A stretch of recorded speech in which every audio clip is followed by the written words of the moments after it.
Hey guys, in this video, we're taking you back to the block. In this one, we've got the Arrma Mojave. Check this out.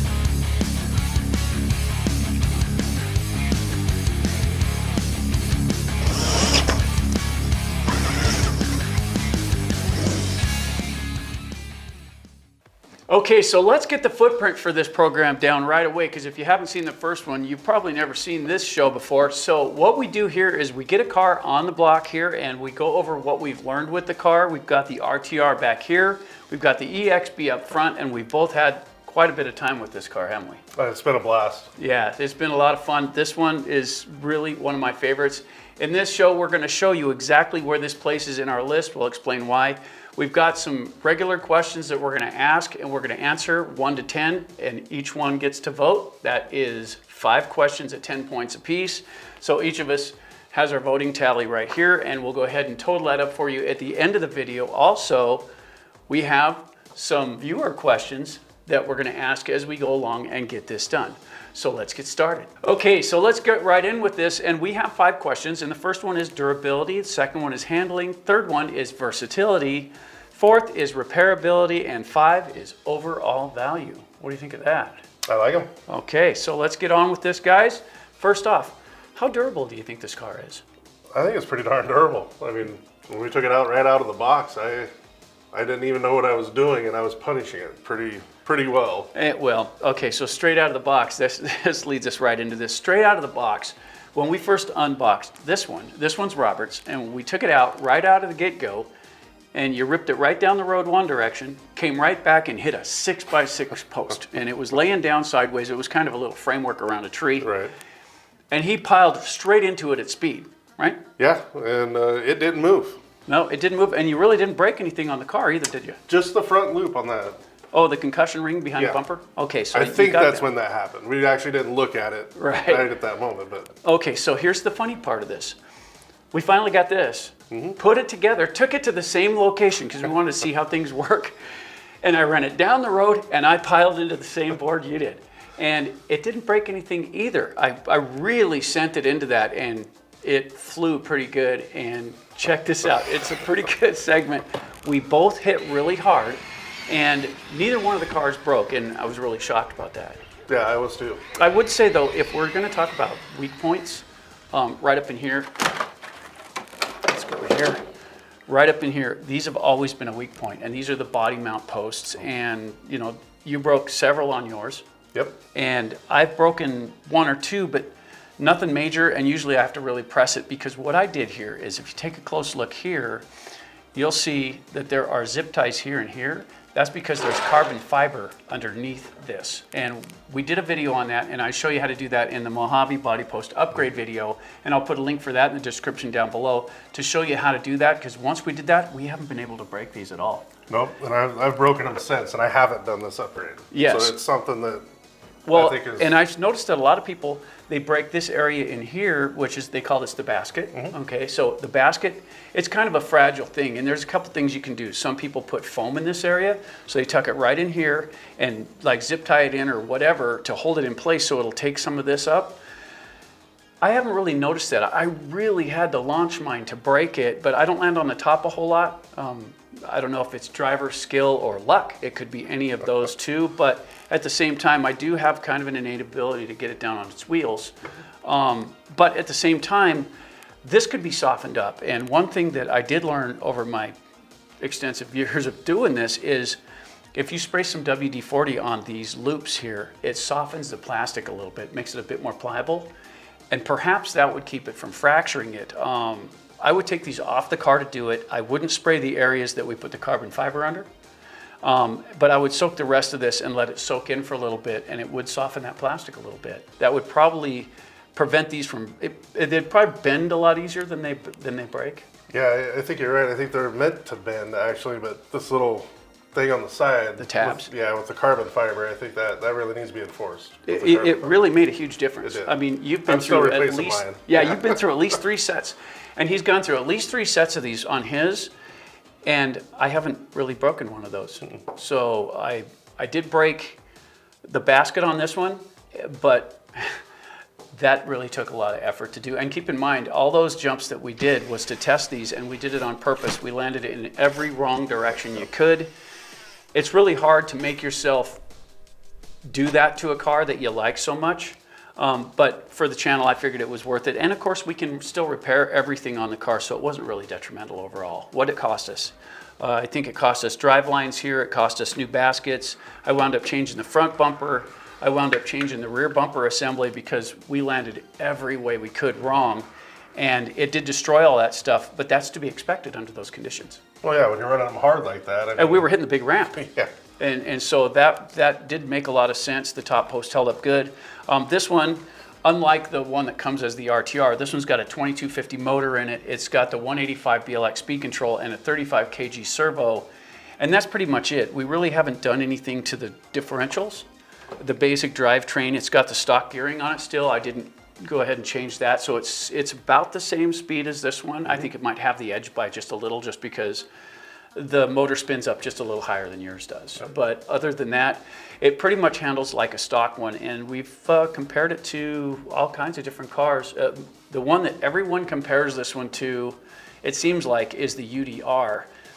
And the problem with that is they're not the same. They look the same with the body on because there's basically a desert racer. Okay, so they look about the same when it comes to that. But once you get past the superficial stuff, they're not the same at all. This one here, which is the Traxxas UDR, that one is a scale truck. It's built from the ground up to mimic the real thing. So it handles the same as the real rig would, where this doesn't handle anything like that. This one, we've discovered, is more stable in most conditions. It handles better, it's faster, and that might be partially because of the motor that's in it, but they're still in the same class. So that shouldn't be a big deal. The gearing is still stock here. And yours goes just as fast as mine does. Yep. And the difference between this one and that one is this one has the hardened components in it. So right here, it's got the hardened shock towers, it's got the hardened chassis braces, and it has the EXP 7075 chassis on it, which still, after all that bashing, it hasn't been able to bend or break yet. Everything is still holding up really good. It does have these are captured hinge pins here, so instead of having a thread in one in the front, these slide in and capture back here, and that's this piece right there. And that's a nice addition too, because a lot of times those will thread out. Have you had yours loosen up? Not on the Mojave. Not on the Mojave? No. One nice thing about the Mojave here is it's built like all the rest of them.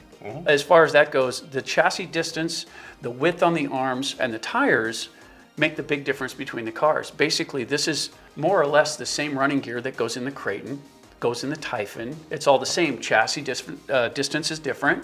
So the Typhon's a short chassis, the Mojave's the long one, the mid-size chassis is the Creighton. So, but other than that, you know, excepting of course the superficial stuff. These bumpers are different, you know, the baskets for the body mount, they a different shaped body, so these are different. But overall, pretty much the same car. Working on them is pretty much the same throughout the whole platform, all the way up to the fire team. Yeah, the Still the same. footprint's familiar. Yeah, it's a real familiar footprint. So once you get into one, you pretty much have that information to pile right into the next one, and they come apart pretty much the same way. Would you agree? I agree. Okay, let's get on to question number 2, handling and control. What do you think of how yours handles? Well, being a beginner, you know, it took a little while to get the control, and after playing with it, I got better. My skills got better, and you can control this thing. One thing right out of the box that we noticed, the suspension wasn't set on mine. Right. Which we talked about in a previous video as far as it sets the rear end down. It squats. Yeah, and which happens there is I was hitting a lot of stuff with my rear end, popping my rear end up. Yeah, it would and lift. now I'm all crazy. you Yeah, know? and all we had to do really was just adjust the spring tension on this. And the thing is, when we got it out of the box, you couldn't tell because there was no battery weight in it. Right. So you drop it on the counter and you're looking at it, you're going, hey, this is cool. It sits really nice. And then you throw a battery in it and it goes and squats in the rear end. So sometimes you have to adjust things just a little bit to get them to ride. I mean, this is a 6S platform car. Generally, when we're jumping or just running in rough conditions, we run like a 3,000 milliamp hour battery, not the big ones, because we try to keep the weight down. Weight plus speed equals inertia, which causes damage to the parts, so we try to keep that weight down best we can. When we change parts in the cars, we try not to add a bunch of weight to the cars because that's detrimental to the car as well. Yes, you can increase your durability, but usually pay with runtime and that kind of thing. I mean, it cuts in somewhere, nothing's free, right? So as far as that goes, one thing I noticed was when you and I took these out and we went to run them, and we're running them together, and that video was a lot of fun to make too. When I handed you this one, your comment was, wow, yours drives so much better than mine does. And it does. And here's really what that comes down to is in this particular vehicle, the servo in there is a 35 kg and it's faster. And it's a lot quicker.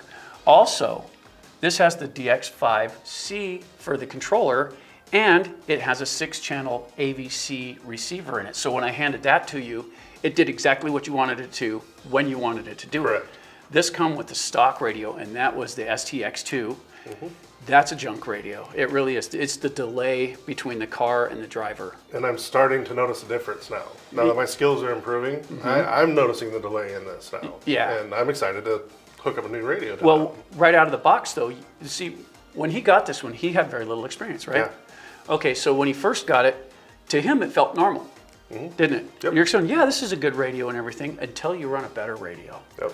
And then you realize the disconnect between the driver and the car. And there really is a disconnect there, because if you're trying to hit a ramp, for example, and you're trying to hit that one line, if you can't think ahead of your car to correct it, you're just all over the place trying to get to it. Yeah, you're behind already. You're already behind, and it makes it that much more difficult. So even the new radio that's coming with these, and I don't like it either, it doesn't fit my hand right, but it's faster. So even the ones that the newer ones are coming out with is better than the original one that you got.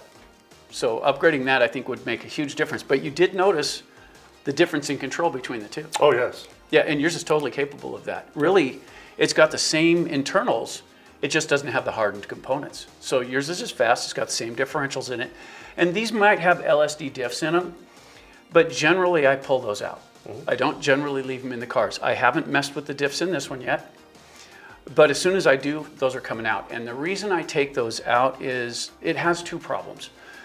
One, you're kind of limited to your oil that you use in there, because really stiff oil doesn't work well with those plates. Two, the plates cause friction. Okay, that's how they work, right? So they cause hydraulic friction between the two, and it breaks down your fluids, so your maintenance cycle is much closer. In other words, if I take your car out, which has standard differentials, we might run 20 batteries through it before we even pop the pumpkins and look.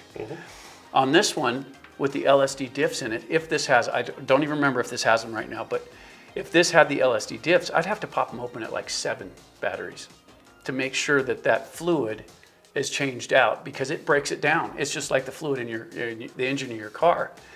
It might not look bad. You look at it, it's not black. It looks pretty normal, but it's broken down and it's not doing its job anymore. So it's kind of thinned out. Yeah. With the regular differentials in this, you can pick whatever oil you want. So you can have, let's just go for a basic layout, what I would do for this just out of the box to see how it works. I'd put 30,000 in the front, 50,000 in the rear, and 100,000 in the center. That's what I would do. Okay, you could probably get away with that with the LSD diffs, but let's say I wanted to lock this down and put 1 million in the center. They really hate that with those LSD plates. They don't like them at all. They do say in the manual that there are limits to what you can do for oil, because it does affect how those work. Myself, I like the ability to set them up as I want. And so getting those plates out of there and going back to the old style differentials, for me, it feels like home. It's just easy to do. All right, let's get on to question number 3, versatility. So how versatile do you think this particular platform is over the others? You know, I think, gosh, I've done pretty much everything with this one. You know, I think it has its strong points and it has its weak points. You know, It does.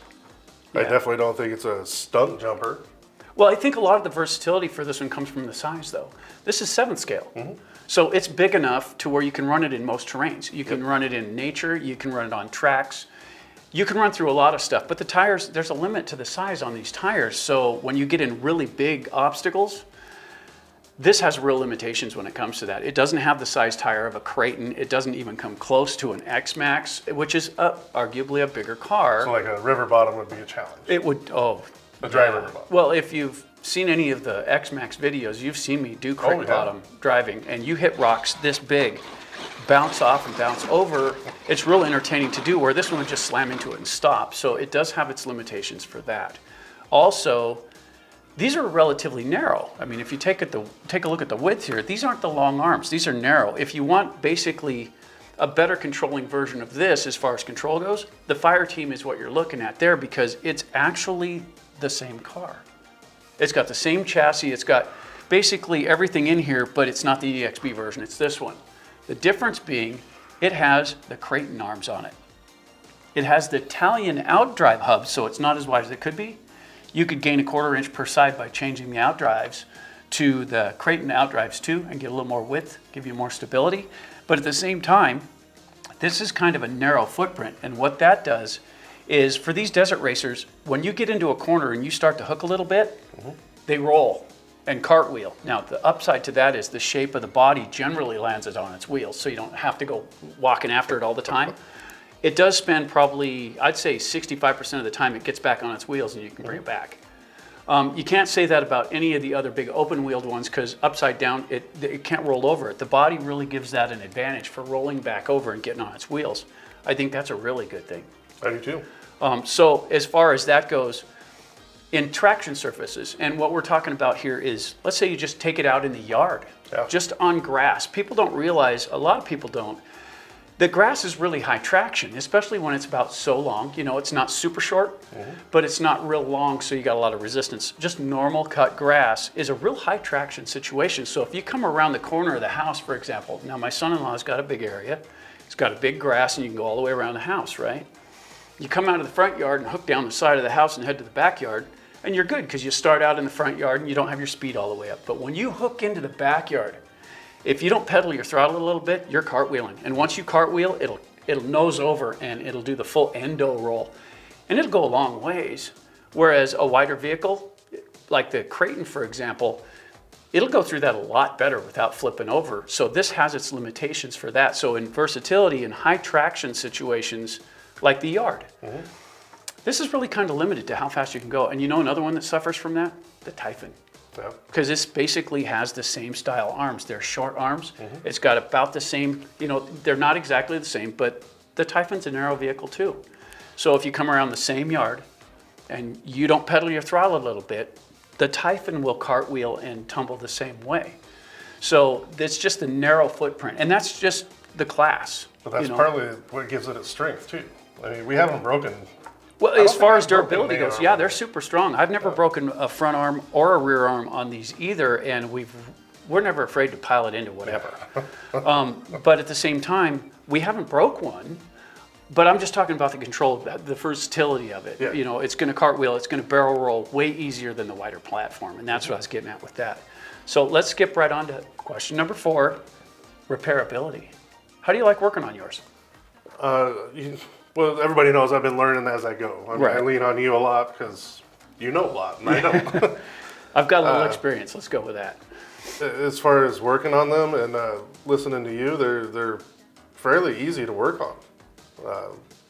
Pretty much self-explanatory. Everything's easy to get to. Well, let's be honest though. You have a real good mechanical background. Okay, you do. You've been working on equipment and stuff since you were a kid. Okay, so a lot of people don't have that advantage.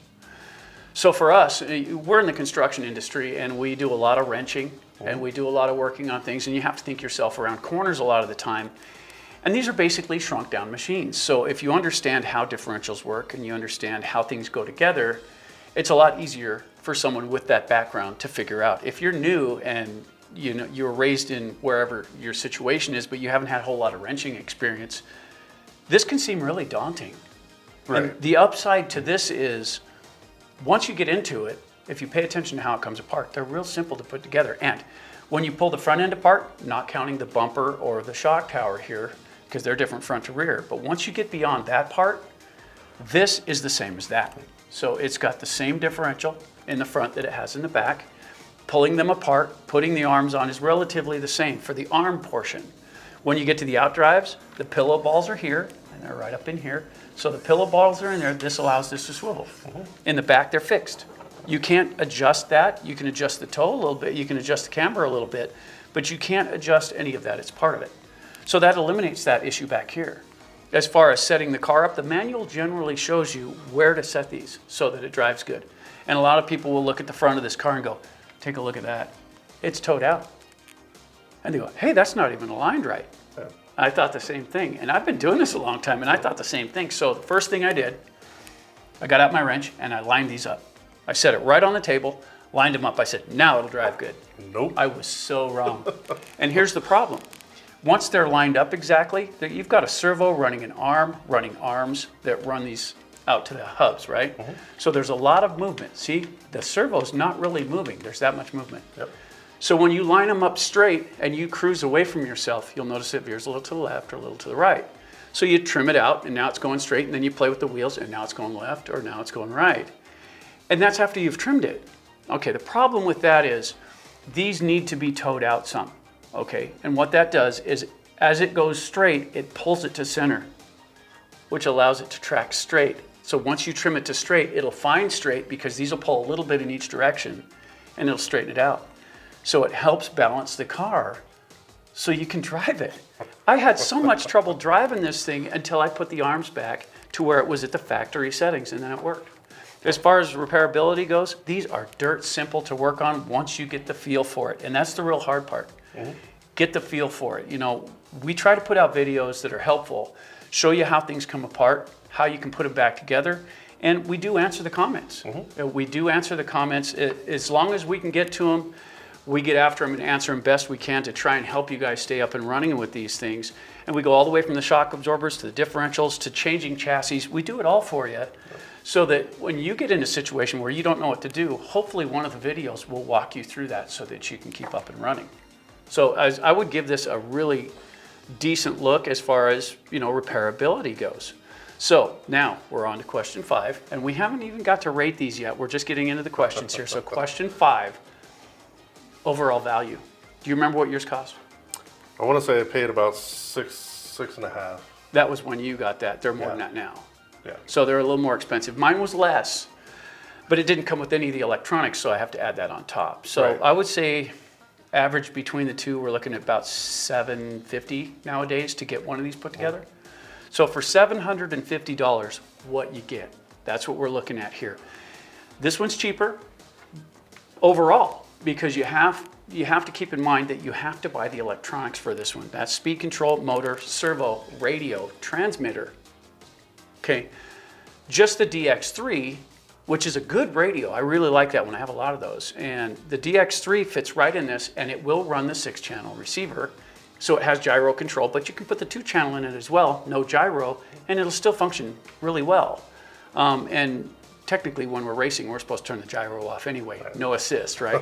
Okay, so with that being said, I paid about $75 on a bit of a budget thing. I bought a brand new one. I found a deal on it, got it for about $75 just for the transmitter, okay?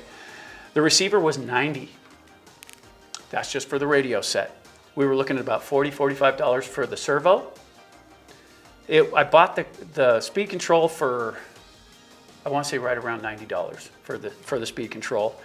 And the motor I paid just under $100 for that one. Okay, so when I bought all that stuff, that's the add-on to my kit cost. All right, that's quite a bit. And plus you have to assemble it and get it all working yourself. This, if you're not really savvy at that, this is the way to go because it does have a good functioning system. The motor and speed control are awesome, the ones that come in it, and it's super fast. I've called it a guided missile before, and I'm not wrong. This thing is really impressive to see rip by in stock form. We still haven't put the speed gears on these, and they're still a blast to play with. So when you take a look at all of that, if that's not your thing, get one of these. You can always upgrade components as it goes. The first thing I'd do, if I had that, is I'd flip it over and swap the chassis. Just like that. It doesn't take long. I can do one in 30 minutes. I've got a lot of experience at it, but I show you in the video exactly how to do it, and I time one for you so you can see what it actually takes to do. And if you use the cradle method, it goes really fast. Okay, that's an easy thing. And while you got the chassis off, go ahead and upgrade the braces. So I found my last chassis for the Mojave online.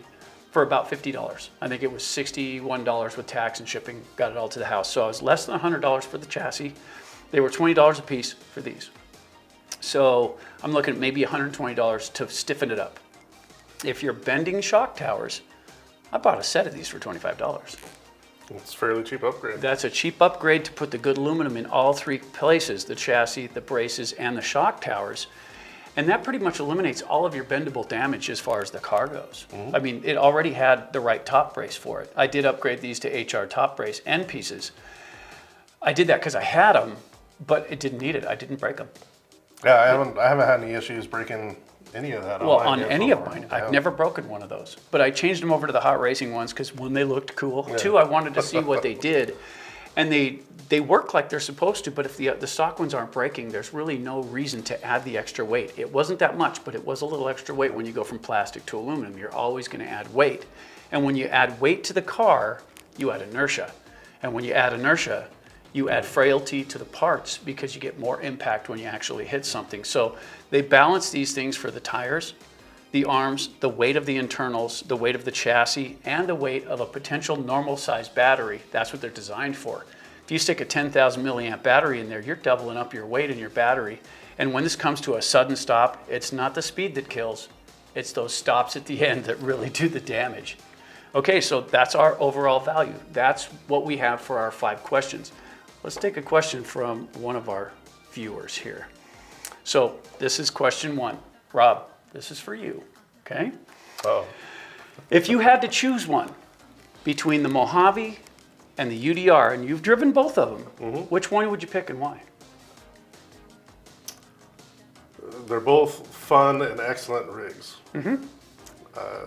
I think I do still prefer the Mojave. Okay, so why would you choose that? Tell you the truth, I think it looks cooler. Well, and that's perfect because everything looks a certain way to each person. If you pick a car that turns you on, you have the right one. We're not ever telling you what you have to get. If you see one on the shelf and it really turns you on, do a little homework first. Take a look and see if you can get parts for it. If you can get parts for it, great. See how difficult it is to get into, what you might have to do for repairs. If you're willing to put that effort into it, by all means, you pick the right car as long as you can get replacement parts and you're willing to do the work on it. Here's my take on that. I like this one, and this one really rates high in our listing here. And at the end of the video, we'll tell you what our list is. It's just so everybody knows where things stand. But as far as this goes, these are dirt simple to work on. The parts aren't all that expensive and you can get them just like that. I mean, they're available. I do most of my shopping on eBay, and everybody knows that because there are many vendors that sell the parts for these. There's guys that buy these kits. They buy them 10, 20 kits at a time, tear them all the way apart, and sell the components because we need stuff like that. And they're usually less expensive than buying them from the dealer, which is a nice thing, and they come right to your house, which is cool. The difference being between this and this, that one's scale. It has trailing arms. Everything is really difficult to get at. So just to get to the drivetrain, which is right up top here, pull a few screws and you're in it. The other one, there's 12 screws just to get the bottom panel on to get the transmission and motor activity. That's just that. Then you've got to pull the body. There's 12 more screws for the body. And there's even more screws to get the cage off, to get the electronics and all that stuff. To me, that's a major pain. Yeah. And I'm not a real fan of that, but it looks more impressive when it corners. This thing, when it tucks into a corner with that live axle on it and it just gets the nose up and it comes, nothing beats that. Yeah. It's definitely apples and oranges. It's not the same thing, but the viewer wanted to know which one we would pick and why, so you'd pick the Mojave? Yeah. I'm glad I have them both because they're both awesome, but I would pick the Mojave as well out of the two. Knowing what I know now, I would definitely go with the Mojave because it's pretty easy to beef up and it's way more durable, and I just like the way it flies. Yeah. Okay, here's the next one, and it's basically the same thing, but it's a different car altogether, and I don't understand the question, so I'm gonna run this by you. Mojave or laser nut? And just so they know, step over just for a second. Just so you know, guys, this is the one we're talking about right here. The low C laser nut. Now, on this one, we did change out the rear wheel for a wing, and we swapped out the tires. The rest of it's stock. between this one and that one, and I know you like this one. I do, but they're two different animals. They are. This is meant to be a desert racer, and that one could run in the desert too and do the same jumping and stuff as this one. But they're set up completely different. They are. They're again, it's apples and oranges, but the viewer that asked the question is looking at both of them, and they want to know our take on this. Now, this one is reminiscent of my racing days, and I always raced low C. When they came out on the market, I delved into low C and I stayed there. Their cars were light, fast, they won races, they weren't all that durable. This one's a lot tougher. Okay, so this one's built on a really good platform, and it's good, but at the same time, this isn't all that durable. Well, every time we take this out, it comes back broken. Every time we take that back, it comes back. Yeah. It doesn't come back broken. So depending on what you want to do, if you want to go to the track and play, you may want to swap out the tires because it's got the rock climber tires on it, and they swell pretty good, and it raises the center of gravity. But if you do a little modification on the tires, and I like the wing better than the tire on the back, I think it handles better this way. I love taking this to the track. When we go out to the tracks, this one's a blast. What do you think about speed? That one and this one are close. Huh? They are close. If we're out on the track, you're not going to run away from me. This one goes pretty fast. It's really good that way. But if you tie into me in a corner and we both tumble, that needs parts and that don't. Well, you're open wheel here. That's what. Yeah, and there's no protection in the that- front. There's no protection. One of the guys pointed out, one of the viewers pointed out that they make a bash kit that protects the front bumper. And the problem is the front bumper is 1.5 inches wide. That doesn't protect a whole lot. Well, it didn't seem to make any sense to me to like protect 1.5 inches wide bumper. If it was wide enough to protect the whole front end, then I could see it. I actually bought one of the kits and I went to put it on and I could see no advantage to adding that weight to the car, so I didn't install it.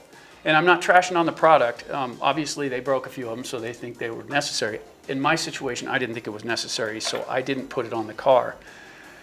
But if I had to choose, again, I'd take the Mojave over this one.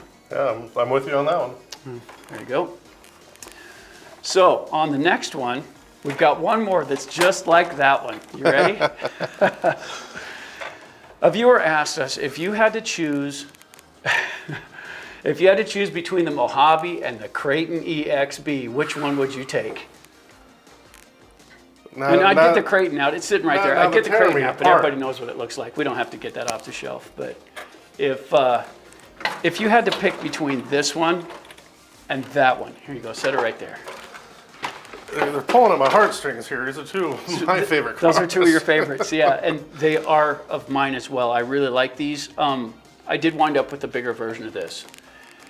And right now, the 8S is sitting at the top of the list for us here. And I'm going to spoil this for you guys just a little bit. This one's number 2 in our count. Okay, so if this was the 8S Creighton sitting here, it'd be 1 and 2. This one, though, this one is special. Go ahead and tell us what you think, Rob. To me, this is one of the best all-around rigs. I mean, it's a basher. It climbs. You can get on the track. Go through jumps. weeds. You can go over rocks. You can pilot into trees. Well, you know, when it came out, it was number 1 for that year. Yeah. That was voted the number 1 basher, period. It probably deserved it that year. It did. I couldn't find anything that I enjoyed more. And when I first started this channel, I started it with the RTR version of it. And you've seen it. It's the blue one. Yep. And that's Tina's car now. But that's the one we started with. And then right away, I bought this one when it came out. Because as soon as they made a tough one, I had to see what that was about. However, if I had to pick a better all-around car, I'd say the Creighton's it. Yep. I really would. But if you have the situation to where this car speaks to you, you have an area to run it, you can run long stretches of straight fast and a lot of curling and that kind of thing, track situations, this one I think is more exciting on the track. I do. This one is an awesome basher. So this is take it anywhere. Go right out in nature, run it into trees. There are a few upgrades you want to do to this one. I swapped out the front arms to RPM simply because the stock ones kept breaking. Yeah. And I do know they came out with the version 5 and their arms are tougher. But I'm a fan of flexibility. And the RPM arms flex and come back, whereas the other ones are so stiff they usually break components somewhere. So everybody that watches the channel knows I'm a fan of the RPM stuff, but at the same time, a buddy of mine, Cody, he just got one yesterday, brand new version 5. We did a couple upgrades. We changed out the chassis brace and put the RPM wing mounts on it, these things right here.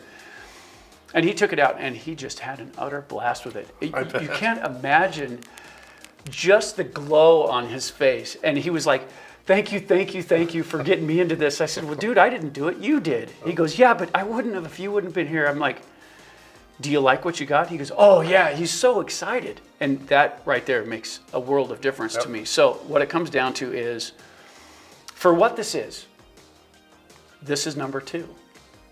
This one's not anymore because its big brother took its place. And I really like the big one, but the difference being, this will run way longer on a battery than the 8S will. Yeah. It runs about half as long because of the excessive weight that goes with that car. So overall, that's my favorite basher. As far as we're going to take out the 8 scale stuff, that's the one I lean towards. And you have the RTR version of that. Yep. But I really dig this car. So it's really a matter of what are you into? Yeah, you're speaking verbatim for me. I mean, like I said at the beginning, this is a great basher. It's a great all-around car. But like in the right situation, the track, the field, everything, this has got its place, you know. And yeah, perfect. That's a tough one. Okay, we got another question for you. You can go ahead and put that one back and we'll get into this one. And while you're over there, you might as well bring it down. This one is, actually you can leave that one up. This one's different. This one is not the same as which one would you buy. This one is, are the shock towers the same for the Fire Team as they are for the Mojave? And I understand that because the Fire Team is built on the Mojave platform. It is. So the bulk of the Mojave and the bulk of the Fire Team is a mixture of 3 different cars. And that's really creative on Arrma's part because they didn't have to jack the price a whole lot because a lot of the components are already in production. But they did have to change quite a few things to get that body on it. And that's not a fan. I'm not a fan of that body. It's the styling's okay. The extra weight and the raise on it, I'm just not a fan of that. And if you're curious how that works, watch the Fire Team video. I go into detail on that. But as far as that goes, this has different shock towers. The back one's the same. Okay, the Fire Team one and this one are really similar. They're interchangeable. But the front one's different. Now, if you want to find out which one the Fire Team uses, it's basically the EXB Creighton front shock tower. That's the one that goes in here. It's got a little curve in the top, but it doesn't affect how the body sits on it. Everything mounts up the way it's supposed to. So if you put the Creighton shock towers on the Fire Team, those are the ones that you replace the stock ones with because it comes as an RTR, so it's got stamped everything. Is there a way to find out what parts are interchangeable, or do you just kind of have to get 2 parts and hold them up? Well, if you want direct replacements, you can go with part number. But if there's a small difference in the shaping, it'll have a different part number and you won't be able to tell that way. So what I did was I ordered up some shock towers and I held them all up until I found the ones that more or less fit. All the mounting holes were in the same place.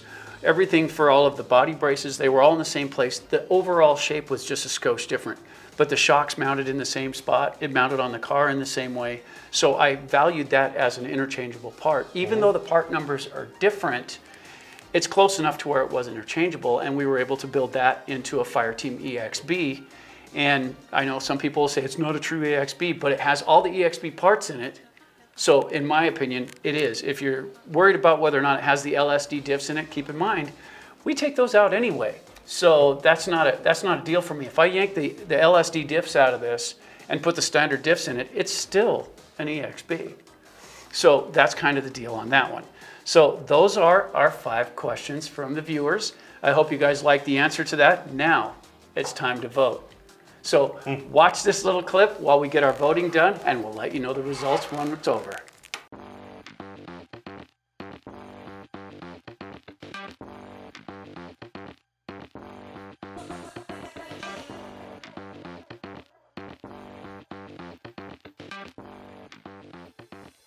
Okay guys, we're back from our deliberations and we've got our votes in for this and we're about to let you know what they are. Now, we do know what the overall total that each one of us gave, but we don't know the totals per category. So one category at a time. First, durability. What'd you come up with for durability? I gave it a 9. Nice. Some of the punishment we put it through right off the bat, I thought it held up really good. They are super tough trucks. I gave it 9 as well. So we agree on the durability part.